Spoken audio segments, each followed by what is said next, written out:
NSBE NYC's Tech Talk, and I'm your host, Rodney Williams. Today, we're exploring one of the most transformative forces shaping business, technology, and innovation today: generative AI, cloud transformation, and the future of enterprise technology. Joining us today is a leader who sits at the center of these conversations every day. Jackson Aminu is the head of solutions architecture for the U.S. financial services payments industry at AWS, where he helps some of the world's largest financial institutions navigate cloud modernization, enterprise AI adoption, and large-scale digital transformation initiatives. With more than 16 years of experience spanning solutions architecture, technology leadership, and enterprise transformation, Jackson has built a reputation for helping organizations bridge the gap between ambitious business goals and practical technology execution. Beyond his leadership at AWS, he's an award-winning technology executive, a recognized speaker, startup advisor, and thought leader in Gen AI, cloud computing, payments innovation, go-to-market strategy, and organizational transformation. His work focuses on helping enterprises leverage emerging technologies not just to innovate faster, but to fundamentally rethink how to operate, compete, and create value.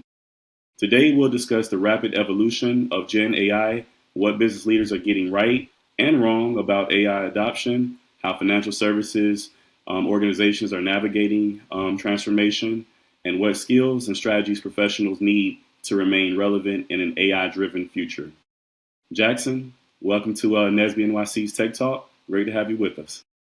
Rodney, I'm so excited to be here. Thank you for having me.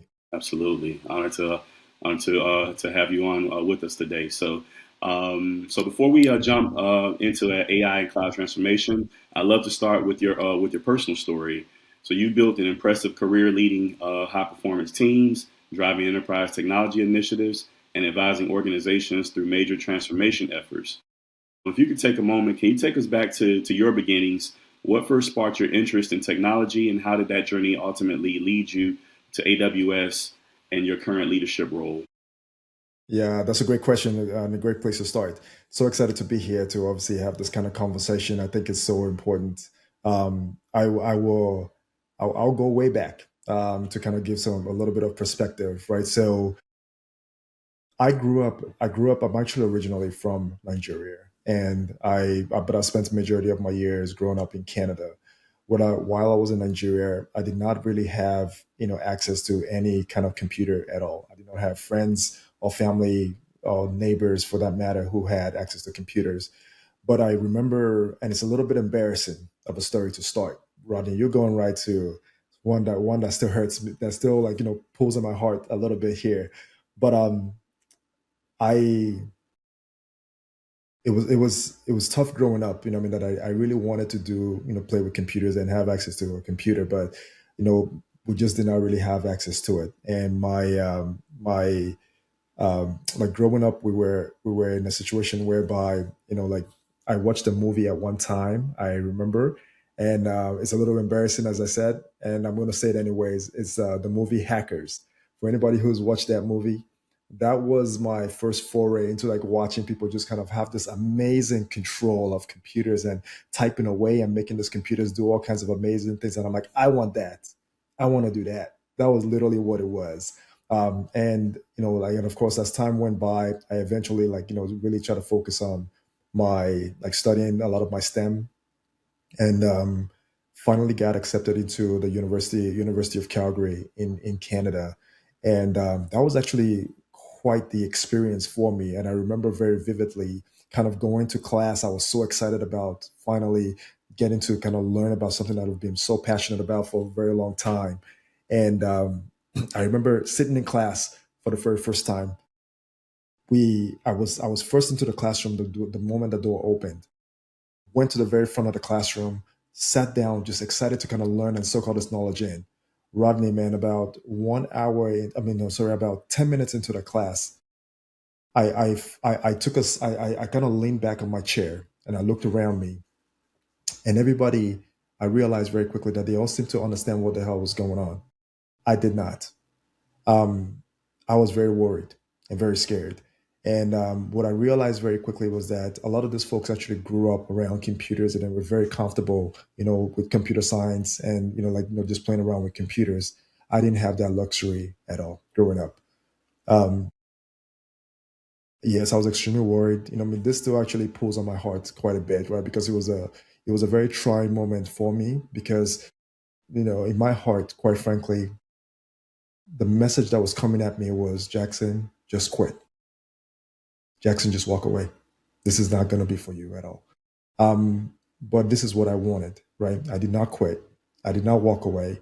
I just remember going to my parents at that time and saying, "Now, look, I think if I have a computer in my room, that's something I can play with day in and day out when I wake up and whatnot, and even when people are sleeping, I can keep playing with it. I think this will help me." At the time, I was so lucky. My parents invested in me, got my first computer when I was 19 years old, and that was a turning moment for me. I did finish that first semester with a C minus in computer science 101. And if anybody knows how it goes, 101 is like the easy version of the courses. That's like the first version, right, of computer science.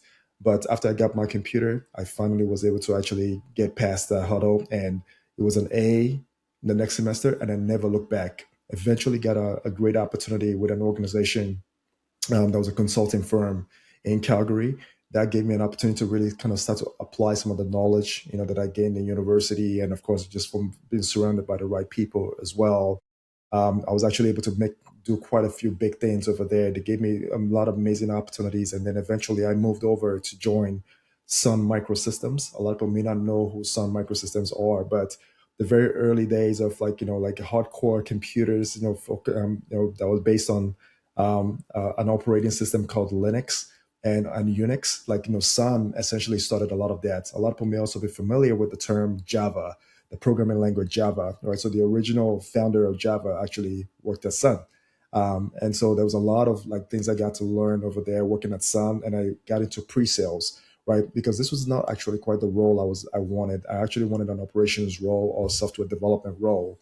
But pre-sales was a whole nother world for me, right? And I was lucky that I stumbled onto this because, quite frankly, I came to learn very quickly that about myself that I'm a business guy that just happened to love technology, right? And so from there, I think working at Sun, and then eventually I worked at Shell for a little bit, Shell Canada, and then eventually I got a job with EMC, which is the number one storage provider in the world. And EMC really gave me this very unique opportunity to kind of learn the zeros and the ones around how data is stored on storage, how infrastructure actually works, which is what powers everything that we do today around technology. That was a great opportunity. And then from there, I actually got a chance to kind of start to go into leadership. Um, First as a team lead, just kind of putting my hand up and saying, that, this is something I'm also passionate about. Hopefully, I'll get the opportunity. And thankfully, I was very lucky to have a lot of leaders and sponsors who's kind of supported me through the journey. And then eventually, I think I remember making this major leap into an executive role from being just a team lead. And I remember everybody still looks at me and says, Jackson, how did you make that leap? Like, how was that even possible? I think what a lot of people did not realize that was happening behind the scenes was all the knowledge that I was trying to gather, all the mentors I surrounded myself with that was supposed to help me to become the best leader that I could possibly be. When I stepped into that role, I think my team started at around 15 people. By the time I left Canadian Tire, which was Canada's second largest retailer, my team was 167 people, right? That's how much, like, and that's within like call it three and a half year period, right? And then finally, after doing all of that, we did some amazing things at Canadian Tire, really changed the way people use technology in this 100-year-old company. I wanted to do it at scale. And so the right place to, if you want to talk about scale and doing big things, was at AWS, where you're supporting hundreds of thousands of customers all over the world and doing amazing things, right? So it's been a little bit of my journey. I know it's a little bit of a longer intro, but I think it's good to kind of understand the context behind some of this. Of like, I didn't have a lot, but thankfully I've had an opportunity to do a lot with the right support and the right leaders that have been able to help guide me through the years. Wow, wow, Jackson, what an intro, what an intro, man. That's very very inspiring story, and I can personally relate to that story. I we actually have a few things in common, but um, outside of our handsome faces and our bald heads, we have a few things in common. I know that you were a computer science graduate, undergrad. I actually started in computer science at briefly for a brief period at Tuskegee University, but I would finish in electrical engineering. But I actually was 19 years old when I got my first computer. No Believe it or not, way. Wow. I can actually remember some of the days during like my the latter part of my freshman year, taking my first computer science class, and I didn't have a computer. I didn't have my own personal laptop, and so I was Hard. going to to the campus computer lab, and having to do my code, and I'm like, wow, like I need to get my own laptop because this place closes at the time it was closing Exactly. like really early, and a Hmm. lot of my colleagues, they were staying up to 3 4 in the morning writing code, and I Hmm. couldn't do that. I had to be very efficient with my time, and I guess that's how I realized, you know what, maybe this computer science thing may not work out for me. So I switched and I went to electrical engineering. Ended Right. up getting a laptop, and I think that really helped to Yeah. change things with me. But yeah, that definitely touched on my heartstrings as well too, because I could literally relate to that experience. Being Yeah. young and having that interest in engineering or technology, or at least believing that you have that interest, but not until you really get into the fold of what that entails. Do you know how much Exactly. you're really going to like it or not? So, Exactly. um, I think yeah, you, yeah, by the great way, Ronnie, story. you bring up a very great point. And I just want to touch on this one real quick because I think what a lot of people like, yes, you had access to the computer science labs, but to your point, they closed, right?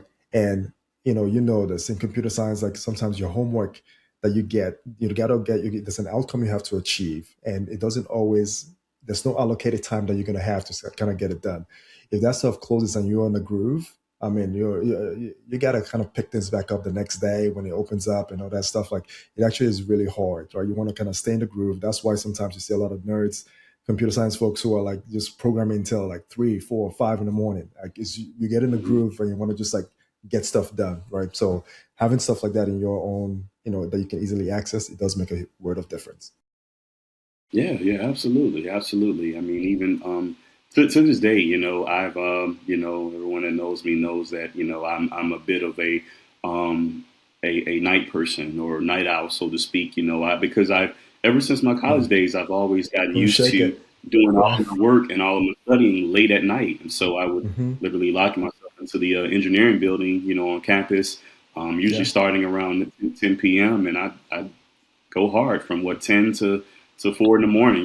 Was my typical schedule throughout the week. Yeah. A lot of my friends from undergrad, still know me and still share stories about that to this day. That's funny. But yeah, definitely. It's interesting seeing how we come from humble beginnings, but still make an amazing career for yourself. And Yeah. within industry. So I guess that maybe going to lead into my next question, and you may have already, I think you kind of touched on this as you made the transition from Canadian Tire to becoming the leader that you are, and also your time at Dell EMC, and now the leader that you are within the payments industry at AWS.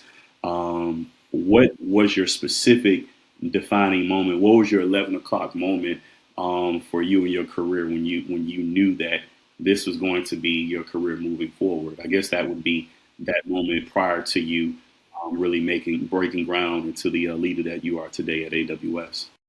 Yeah. So I'll probably say, um, so leadership is something I've always been extremely passionate about. I think there's always something to say about. I don't know if you've ever heard this quote where folks said, "I'm always." We all know the role that a lion kind of plays in the hierarchy, in the jungle, right? I remember reading this one quote once where someone said that when I'm always worried about, I'm not too worried when I see a bunch of lions led by a sheep, right? But I'm extremely worried when I see a bunch of sheep led by a lion, right? And I'll kind of deal. I remember like hearing this quote a long time ago, and I'm like, man, that just tells you how strong a leader should really be, right? Which is kind of what a lion is kind of known for. But for me personally, I think that like not trying to be even use that kind of the my philosophy around like trying to be like a great leader has been something that I've been extremely passionate about for a very long time, and I feel like I was very lucky to have the right people, that I was surrounded by the right people who just were just amazing leaders who cared a lot, who had empathy, but also had great vision. They had great vision, and they had a way to always inspire the entire team. Like you go into the room and these leaders are just like talking, and I'm looking at this person in just awe of like there was so much clarity on what they wanted to do or what they thought that we should do, and how that then just looking down the horizon and what good looks like, if we all arrive there together. I mean, like for me, that was actually I had some amazing leaders that I got a chance to see that with. And so for me personally, when I was at Canadian Tire, I mean, I was very close to the chief technology officer of the organization. And that gentleman took a bet on me, right? I did not have any executive experience at all. I mean, but I still remember him saying that, Jackson, there's something I see in you. I don't know what it is, right? What I mean? But it's like he called it the eye, right? What I mean? It's like if you just have the eye for this, and whatnot. And I remember he took a chance on me, probably the best thing that happened to me because it really helped me accelerate very, very quickly. And when I started making some real nice changes at Canadian Tire and being able to help them achieve amazing things as an organization, like I said before, they're a 100-year-old company. They did not really use technology in a way to compete with some of these new startups, for example, who were really being using technology to disrupt. I mean, but I was able to bring a lot of that to Canadian Tire, and I was able to like actually get a lot of amazing results. And for me, all I ultimately wanted to do was just to kind of scale that. And as I mentioned, AWS gave me this very unique opportunity to be able to do that because they truly empower the leaders to be able to take ownership and do the right thing for customers. Innovate in your own domain as best as you possibly can. And that could mean listening to customers, understanding what the customer is looking for. But in some cases, you also got to read between the lines as well and actually innovate on behalf of the customer. So for me, I'm like, man, this is a win-win. I gotta go try this out and see if there's an opportunity for me to really take things to another level. And so when I first came to Canada to AWS, my team was a team of about four SAs, solutions architecture. Because right now I lead the team of solutions architects, for both the payments and most recently, by the way, the banking team as well, right? So the portfolio grew quite a little bit, over the last few weeks here. But when I first came, my team was relatively small, right? But I had to like kind of earn trust with the leaders and show them that what I brought to the table. And then over time, the team grew from call it four essays to 17 to 25, and I think my team is probably a little closer to the 60 mark today, right? But it was everything is all about I think always trying to rediscover the joy in leadership, the joy in trying to accomplish things as a team because as a leader truly your job is not really you got to realize that there's a bunch of people who are following you, and if you turn around as a leader you don't see anybody behind you, then you're not a leader, right? Period. Right? I think you got to have people who are inspired by what you do. You have to have a clear vision, and you have to give them the confidence to be able to do amazing things, right? And bring out the best in what are people that work with you, right?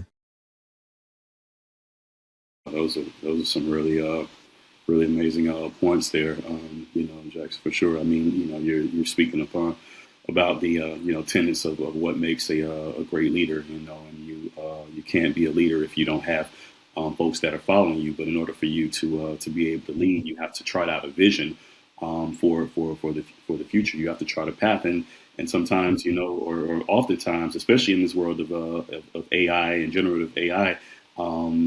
We're still in the weeds, or we're still kind of driving ourselves out of the weeds and seeing a bit of daylight here and there, but there still are some pockets of questions and a lot of unknowns. We're Yeah. a lot of companies, a lot of organizations, a lot of teams are still in the wilderness. When it comes to AI. I actually was I'm on a new contract here recently, and I just had a conversation with my own personal boss who came to me and asked me, the question of what can we do to bridge and bring AI into to our industry, and this is with a within a government agency and so forth. And I'm like, wow, this is amazing. I can remember a time when folks were afraid of AI. They didn't really want any parts of AI, within the corporate sector, both in the government sector and a lot of private organizations as well. But now, I think what those organizations are realizing is that some of them have moved a bit too slowly, and they've seen that, in moving, too slowly, that their competitors have moved ahead of them. And then some have moved a little bit rapidly as well, and they've gone through some of the hiccups, that have come with moving a bit too fast. But I guess what I would like to ask you in your own personal experience, what's more dangerous, moving too slowly with AI or moving too fast? Yeah, it's a very interesting question, but very, very relevant as well. Look, I'll probably say it's probably somewhere in the middle, right? I think moving too slowly, in my humble opinion, is can be a bit of a existential risk for a lot of organizations today. I also think that moving too fast, could also damage reputation as well, right? And so in my head, the way I kind of look at this in the mental model I kind of have, even when I talk to my customers about this is I think you want to move fast, in situations where you have this ability to recover from mistakes, right? In my look at Amazon, for example, we have this mental model that we try to encourage our teams to use every single time, and that's this concept of one-way doors and two-way doors, right? Of course, everything I'm saying here, I'm speaking for myself. I may reference some of my employer stuff, but I'm speaking on my, as Jackson. But the one-way door, the two-way door concept, the idea is that if you think about a one-way door, is that if you open that door and you go past that door, there's no knobs to come to go back out that door once you go past it. And so that means you got to really think really hard and really ensure that you're not taking unnecessary due risk, right? To go past that door if that's if that's the direction you choose to go. A two-way door, on the other hand, is a door that look, we feel like we have enough information. It's not as risky, right? And we're going to try to go past the door. If we realize that we went the wrong way, it's a recoverable mistake. We're gonna just turn around, open the door, and walk back out, right? And find the right next door to get that go through. And so what I try to encourage a lot of my customers to do recently is that I'm finding that across the board, there's like three key areas that most use cases for customers are falling into. Customers either want to improve productivity internally, and that could be with the business users, the developers, just the power users, whatever the case may be, but just helping them do things a little bit better, a little bit faster. Just increase your output per ratio of time that you put in, if you will. And then the second use case is all about this the way work is done today. Most times, work is usually a bunch of workflows, right? So where one thing is connected to the next thing that triggers the next thing that triggers the next one, right? But it's all very internal facing.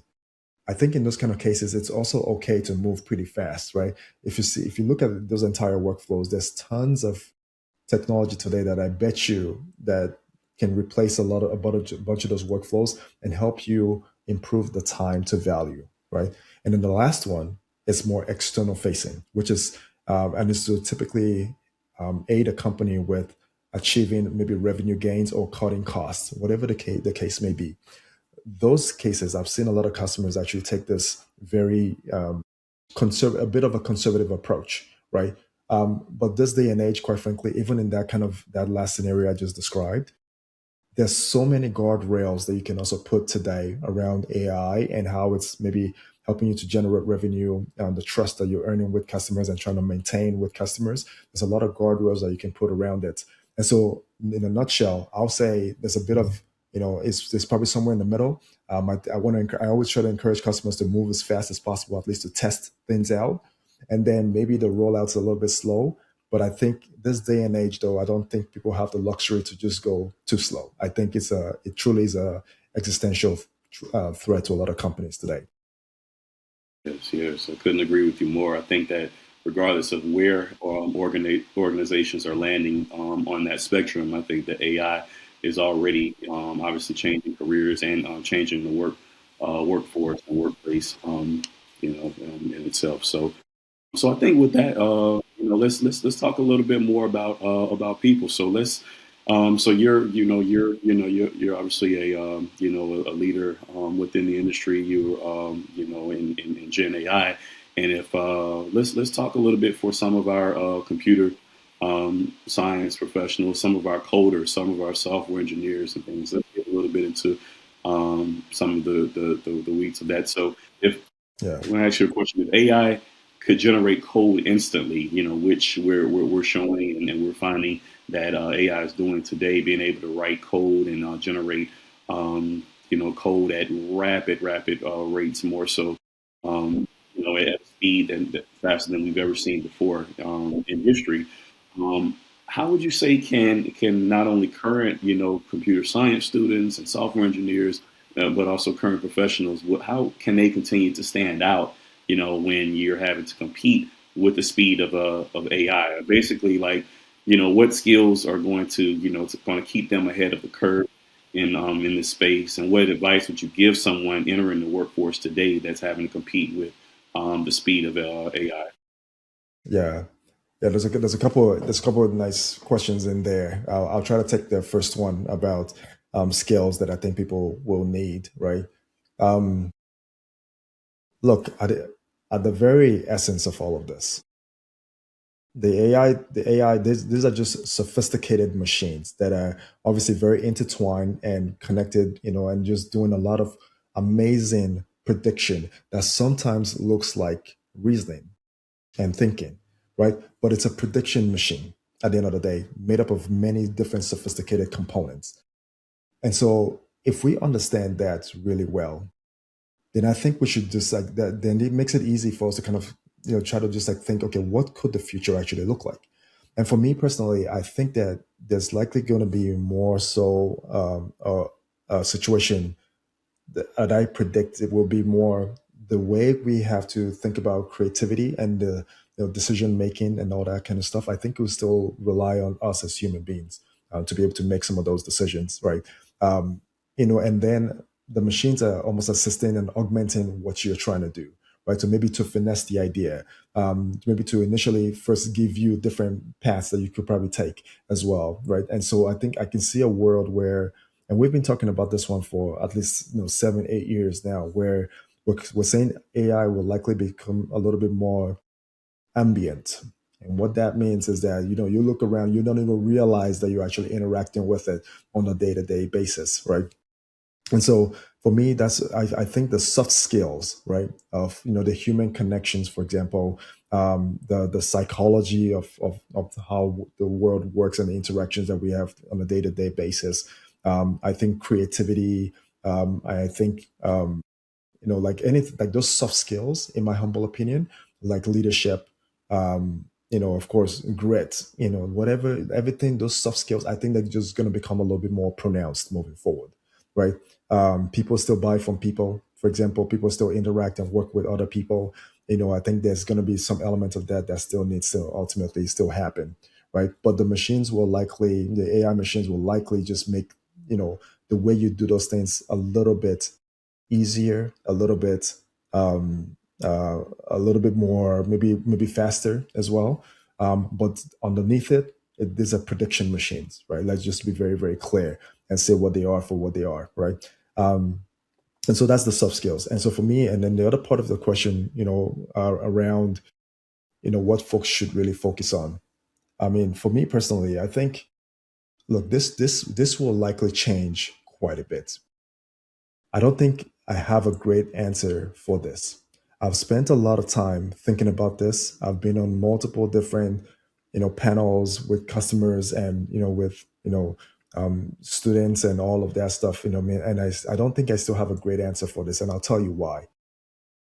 It is changing so fast, right? That it's very hard to predict what direction this is going to go. Just 3 years ago, when we first started seeing the generative AI, which is the one that's like really been all the that's brought all the craze, there was a role called a prompt engineer that was like the role to have, right, coming out of school. And I remember I met this one gentleman that I was actually mentoring, and he was a prompt engineer. He was being pulled left, right, center by all the big labs. They wanted to hire this gentleman, and including Google at the time, they wanted to hire this gentleman. And I'll tell you right now that like 2 years later, that role is not even being talked about anymore at all.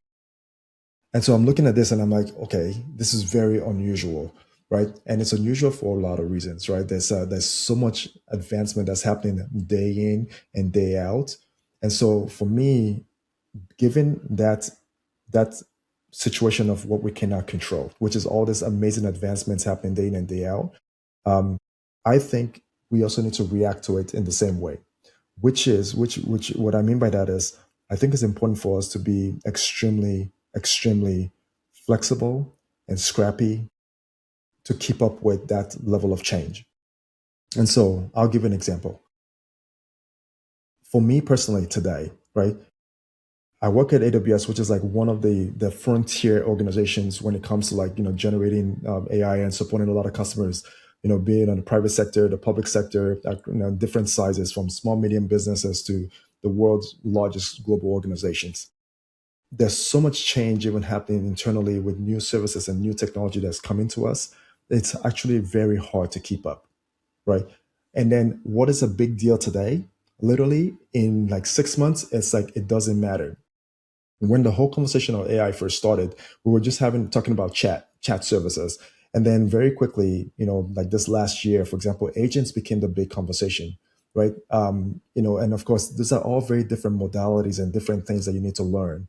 And so I'll probably say one of the most important things that people need to really focus their efforts on is learning and being curious. I don't know how else to say this, right? I think you need to really be obsessed with trying to like keep up with all the new technologies. And that could mean like, what are you doing on a daily basis to just kind of maybe get a compressed version of all the changes that happened yesterday, all the changes that happened this week, right? But you don't just, like anything else. I always say, um, knowledge, and this is going to sound a little bit controversial, but I will say it anyways. Knowledge is actually not power. Applying the knowledge, that's the real power, especially this day and age. That is the real power. And so what could that mean for the folks listening? I think as you learn these new things, I think it's still relatively affordable for people to actually try those new things as well. And I'm encouraging every single person to build. Just get access to these tools and whatever comes to your mind, that imagination, that thing that you've always wanted to do, right? There's no better time to actually just try and make it happen, right? Learn to build with these tools, right? Because what I'm seeing that's happening, when I'm in the industry is that a lot of people are actually not necessarily embracing the tools the way that maybe the news kind of makes it seem like, right? There's actually a lot of fear. There's a lot of like, what does this mean for my job, right? And rightfully, there's a lot of to be said. That's just human nature, right? So I think that people who are embracing those tools and looking for the best way to use them to augment their existing roles, in my opinion, I think a lot of organizations are going to need your help. They will, right? Because a lot of organizations have traditionally done things a certain way. It's what has got them to from point A to point B. But they know that to get to point C, there's likely a lot of change that likely needs to happen. And if you come in there, you have this familiarity with a lot of those tools. You're familiar with how to interact with them to get the best out of them and to actually create amazing things and create value for the organization. I think a lot of people are going to want to talk to you a lot. I mean, this is a conversation I literally am having day in and day out. So a lot of the C-suite folks, they're trying to like get people to kind of hire people who have the skills, right? And for me personally, I'm like, you don't need to wait for anybody. Like it's actually relatively, like a low lift for you to go find, get access to those skills and just like, spend the time, just like me and you, Rodney, were doing those computer science days and, writing programs till 3, 4 in the morning, right? Like you can, I remember even like getting access to some of this, more recent tools, like a tool like Lovable. I don't know if everybody's familiar with the AI tool Lovable. I mean, I started playing with Lovable just to kind of understand. You do you I play with it too? used it to our board. Actually, I've used it. It's been amazing for us. I was able to create our and we'll get into that. But I created our upcoming gala that we're going to be hosting. Was created through the Lovable platform. The It's website. Yeah, great. incredible, Mhm. incredible, right? Incredible text. And Lovable. I remember when it first launched, I was one of the first users using Lovable. And if I look at Lovable, I'll tell you right now, the first time I'm like, oh man, this guy's got a long way to go. And then 3 months later, a short 3 months later, I log back into Lovable and I'm like, what in the world are you doing? And it's like creating all these amazing things that for me personally, I'm like, okay, this is a. And then another 1 month later, I log back in again and I'm like, what is going on? Like it's a like day and night, right? And so for me personally, and that's the kind of acceleration that we're seeing with a lot of the services. So what does that mean? If you're not curious, and let me I know sometimes people hear the word curious and just like, say, oh yeah, no, oh curious. No, no, no. Curious means that you're like almost obsessed with this like level of like trying to learn every single time. Right. And so I will actually put curious, on top of like even learning, right? If you're not curious, I think you'll be unfortunately left behind. And then if you don't know what to even focus on and not playing with a lot of this, which is where that, the power of actually executing and what you've learned, I think that's where a lot of this gap is actually going to continue to happen. Because I'll tell you right now, what I'm seeing is that a lot of people who actually even started with like learning some of the basic skills of like maybe a chat bot 2 years ago, now agents are the next big thing, right? And there's going to be another big thing that's going to come very shortly, right? There's a bunch of new announcements a lot of these labs are about to announce, right? Even some people who started all together, some of them are actually being left behind already. And it's been only a short, like 2 years so far. So curiosity and actually like following through and actually trying to learn and do some of this stuff, build your own project, like build your own thing, like bring it to your work and find ways to kind of like, automate some of the processes that you already do at work today. And always just like have this like mindset to always like think bigger. I've told people, I'm like, look, there's no better time, Rodney, no better time than now to be as ambitious as you possibly can be. No better time, right? It's blue ocean out there, you know what I mean? And you have access to the right tools. We just got to use them and be comfortable using them. Absolutely, Jackson, and I I must tell you, as a personal friend and slash mentor of mine, I will consider you. You've actually been very, very influential in me and with me in my career. Remember that last conversation that we had during my last stage during my Amazon contract, and you were sharing that message with me, and after I transitioned, I actually took a couple of weeks or so. I actually got directly on that level platform, and I built my first website for my new business, and now it's they're continuing to grow and scale, and I'm right now in transition to start up within my second market. I'm already in New York, New Jersey, That's and now it. I'm looking to scale into to the Atlanta, Georgia area now pretty soon. So that was all I believe. Like after that conversation that we had, you really encouraged me to learn to build Love and that. just continue to build off that. So and it's really exciting. I mean, this information. I mean, we're in the day and age now where we have access to so much information out here. It's not. I don't want to say it's not difficult to scale. It takes a lot of work and Mm, a lot of over, so to speak, to scale. But you definitely have a lot more access to information. I can remember the days back when I just would carry all of my books with me and all of my project folders and things like that. You don't need any of that. All you need is a smartphone, and you can pull up all types of access to code. Your GitHub streams. You can pull up everything with your smartwatch. There's mhm. so much access to information these days that is nearly impossible for anyone to say that you don't have any the capabilities of building. So and scaling whatever it is that you're looking to scale, whether that's within your profession or whether that's within you and your own personal entrepreneurial endeavors or nonprofit work or so and so forth. So yeah, I love that message. And I just wanted to say thank you. I definitely appreciate you and of a course, lot of the lessons that you've shared with me and the encouragement that you gave me to learn to build. So yeah, yeah. appreciate Look, I gotta say, look, I'm really proud of you too, man. I mean, I feel like even from that time we talked and what you've accomplished, so I'm like, sometimes they say inspiration has a very short shelf life. It really does. Um, the Sometimes the determination of people's success is how quickly they learn something new and how quickly they apply that something new, understanding that it's going to be a journey. I might fail initially, but again, you all remember my one-way door, two-way door, right? Like, go into those doors, take some risks, and it's okay, right? You did not fail, you just learned something new. What I mean? But that they always say genius is 1% inspiration, 99% perspiration, right? Like the learning it and then the doing afterwards. In my opinion, that order and just spending the right percentage on each is actually very, very important. So really proud of you for doing that. Well, appreciate that. Appreciate that, Jackson.